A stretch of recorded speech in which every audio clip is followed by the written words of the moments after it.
सा ऐसा इदारा है जो वफाकी दारुल-हुकूमत में माफिया पैदा करता है, जो वफाकी दारुल-हुकूमत के माफिया को सपोर्ट करता है। अगर आप थोड़ी सी तवज्जो दें वफाकी दारुल-हुकूमत में हाउसिंग प्रोजेक्ट की तरफ, तो आपको एक डिपार्टमेंट नजर आएगा जिसका नाम है कोऑपरेटिव डिपार्टमेंट। ये इदारा पहले चीफ कमिश्नर इस्लामाबाद के ज़ेरे साया काम करता था, लेकिन कुछ टाइम बाद ये डिप्टी कमिश्नर इस्लामाबाद के ज़ेरे साया काम करने लगा।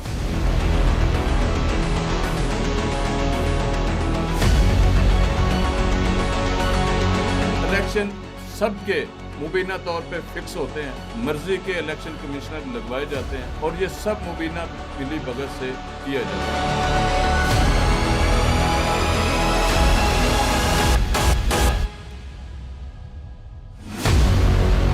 इश्तियाक जिलानी साहब वो सर्कल रजिस्ट्रार हैं जिन्होंने इस माफिया को मजीद मजबूत करने में अपना किरदार अदा किया। इश्तियाक जिलानी ने इलेक्शन को लेट करने के लिए 50 लाख से ज्यादा की डील की। अस्सलाम वालेकुम, इदारिया पॉडकास्ट के साथ मैं हूं जावेद बागट। आज एक बहुत ही बड़े स्कैंडल की तरफ मैं अपने नाजरीन की भी तवज्जो दिलाना चाहता हूं और मुतलका इदारों को भी ये बताना चाहता हूं कि कौन सा ऐसा इदारा है जो वफाकी दारुल-हुकूमत में माफिया पैदा करता है, जो वफाकी दारुल-हुकूमत के माफिया को सपोर्ट करता है और उनको शहरियों और ओवरसीज पाकिस्तानी की जमा पूंजी लूटने का मौका फराहम करता है। ये वफाकी दारुल-हुकूमत का एक बहुत ही अहम और बहुत ही एक काबिल अमल इदारा है जो ज़िला इंतज़ामिया इस्लामाबाद से वाबस्ता है, जो डिप्टी कमिश्नर इस्लामाबाद से वाबस्ता है, जिसको कंट्रोल डिप्टी कमिश्नर इस्लामाबाद करते हैं। अगर आप थोड़ी सी तवज्जो दें वफाकी दारुल-हुकूमत में हाउसिंग प्रोजेक्ट की तरफ, तो आपको एक डिपार्टमेंट नजर आएगा जिसका नाम है कोऑपरेटिव डिपार्टमेंट।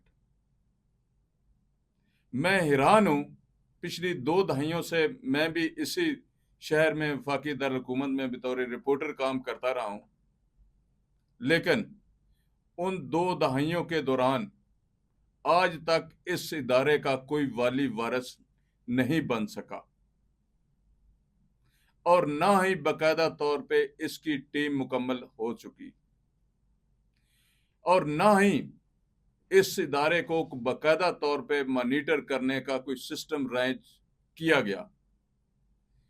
ये इदारा पहले चीफ कमिश्नर इस्लामाबाद के ज़ेरे साया काम करता था, लेकिन कुछ टाइम बाद ये डिप्टी कमिश्नर इस्लामाबाद के ज़ेरे साया काम करने लगा। यानी कि रजिस्ट्रार कोऑपरेटिव हाउसिंग सोसाइटी का चार्ज डिप्टी कमिश्नर इस्लामाबाद के पास है और वही अब इसको कंट्रोल करता है। लेकिन जब से ये चार्ज डिप्टी कमिश्नर इस्लामाबाद के पास आया है, उस वक्त से, ये मैं अभी मौजूदा डिप्टी कमिश्नर की सिर्फ बात नहीं कर रहा, इससे कबल भी डिप्टी कमिश्नर इस्लामाबाद रहे हैं, वो भी रजिस्ट्रार कोऑपरेटिव हाउसिंग सोसाइटी रहे हैं। ये रजिस्ट्रार कोऑपरेटिव हाउसिंग सोसाइटी के ज़ेरे साया काम करने वाला कोऑपरेटिव डिपार्टमेंट अपना कोई मुलाजम नहीं रखता सिवाय 1-2 मुलाजमीन के। यहाँ पे जिसको भी तैनात किया जाता है वो हमेशा उधार लिए जाते हैं, दीगर इदारों से उनको बुलाया जाता है और वो आते हैं, अपनी दिहाड़ियाँ लगाते हैं और रफू चक्कर हो जाते हैं। कितने ओवरसीज पाकिस्तानी, कितने शहरी, कितने मुख्तलिफ इदारों के मुलाजमीन, रिटायर्ड, बेवा खवातीन, कितनी ऐसी हैं जो इस इदारे की भीड़ चढ़ चुकी हैं। उनमें से कुछ अपने प्लाट का ख्वाब लेकर अगले जहां चले गए और कुछ अभी तक भी इसका ख्वाब सजाए बैठे हैं कि उनको उनके प्लाट मिलेंगे और ये इदारा इनके साथ इंसाफ करेगा, क्योंकि कोऑपरेटिव डिपार्टमेंट जो है वो कोऑपरेटिव हाउसिंग सोसाइटीज को कंट्रोल करता है। रजिस्ट्रार के जेर साया काम करने वाला सर्कल रजिस्ट्रार, अगर मैं माजी की बात करूं तो ये काम जो शुरू हुआ वो वफाकी दारुल हुकूमत इस्लामाबाद में एक सर्कल रजिस्ट्रार थे जिनका नाम था मलक दीन। मलक दीन ने बेसिक इसकी बुनियाद रखी कि कोऑपरेटिव सोसाइटीज को किस तरह से इस्तेमाल किया जाता है, किस तरह से पैसा बनाया जाता है, किस तरह से शहरियों को लूटा जाता है, किस तरह से ओवरसीज की पाकिस्तानीज की जेब खाली की जा सकती है और उनको स्वाने ख्वाब दिखाकर उनको लूटा जा सकता है। तो आगाज मलक दीन से हुआ। अब सब जानते भी होंगे, अगर जिनको नहीं पता तो वो इस मामले में जेल भी गए। और उनके बाद एक सर्कल स्टार आए जो अब इस दुनिया में नहीं है, अल्लाह ताला उनकी मगफरत फरमाए और उनका अगला जान अच्छा करे। उन्होंने इस सिस्टम को मजीद आगे बढ़ाया। मेरी मुराद मजर साहब हैं जो इस सिस्टम को आगे लेके चले। तो नाजरीन, उनके बाद दीगर स्टार सोसाइटीज आते रहे, सर्कल स्टार, और इंस्पेक्टर्स भी दीगर इदारों से मांग के बुलाए जाते रहे और उन्होंने इस सिस्टम को आगे चलाए रखा जो अब भी चल रहा है। अब भी इसका अपना इदारे का कोई सर्कल रजिस्ट्रार नहीं है और ना ही कोई इंस्पेक्टर है, सिवाय एक या दो बंदों के जो ऑफिस में कोऑपरेटिव डिपार्टमेंट में काम करते हैं। उनके अलावा कोई ऐसा नहीं है। हम काफ़ी टाइम से ये सुन रहे थे कि ये बाकायदा तौर पे कोऑपरेटिव डिपार्टमेंट अथॉरिटी बनाई जाएगी और इसका अपना निज़ाम होगा, अपना सिस्टम होगा, लेकिन इस माफिया ने आज तक उस तरफ कदम बढ़ने नहीं दिया। जो माफिया ये माफिया पैदा करता है कोऑपरेटिव डिपार्टमेंट हाउसिंग सोसाइटी में एमसी की सूरत में, आप अगर थोड़ी सी तवज्जो करें तो आपको पता चलेगा कि किस तरह से कौन माफिया है। कोऑपरेटिव हाउसिंग सोसाइटीज में अमूमन काम करने वाले जो लोग होते हैं, जो मैनेजिंग कमेटी में आते हैं, वो खिदमत के इवज आते हैं। उनकी कोई तनख्वाह नहीं होती, वो प्रॉपर्टी डीलर नहीं होते। ये शर्त ऐद है कोऑपरेटिव डिपार्टमेंट की तरफ से, कोऑपरेटिव लॉ की तरफ से, कि कोई भी प्रॉपर्टी डीलर जो प्रॉपर्टी का कारोबार करता है वो किसी भी कोऑपरेटिव हाउसिंग सोसाइटी की मैनेजिंग कमेटी का ओहदेदार नहीं हो सकता। लेकिन अजीब बात है कि काम सब वही करते हैं जो खिदमत के इवज करते हैं। आप सवां गार्डन देखें, आप जना गार्डन देखें, आप टी देखें, आप कॉमर्स हाउसिंग सोसाइटी देखें, आप इस्लामाबाद कोऑपरेटिव देखें, और इस तरह दीगर मुतअद्दिद ऐसी कोऑपरेटिव सोसाइटीज हैं जिनमें एमसी एक माफिया की सूरत में आपको नजर आएगा। ये जिन सोसाइटीज के मैंने आपके सामने नाम रखे हैं, ये वो सोसाइटी हैं जिनकी वजह से आज वफाकी दारुल हुकूमत में एक ऐसी फिजा कायम है जिसको तोड़ने की कोई हिम्मत नहीं कर सकता। मैं ये समझता हूं कि गुज़श्ता स्टार सोसाइटीज भी बेबस रहे, और मैं आज ये भी कहने पे मजबूर हूं कि मौजूदा जो रजिस्ट्रार कोऑपरेटिव सोसाइटी हैं, यानी कि जो डिप्टी कमिश्नर इस्लामाबाद हैं, वो भी बेबस ही नजर आते हैं।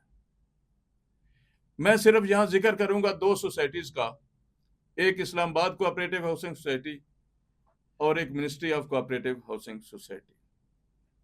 इलेक्शन सबके मुबीना तौर पे फिक्स होते हैं, मर्जी के इलेक्शन कमिश्नर लगवाए जाते हैं, मर्जी के एडमिनिस्ट्रेटर लगवाए जाते हैं, और ये सब मुबीना मिली भगत से किया जाता है।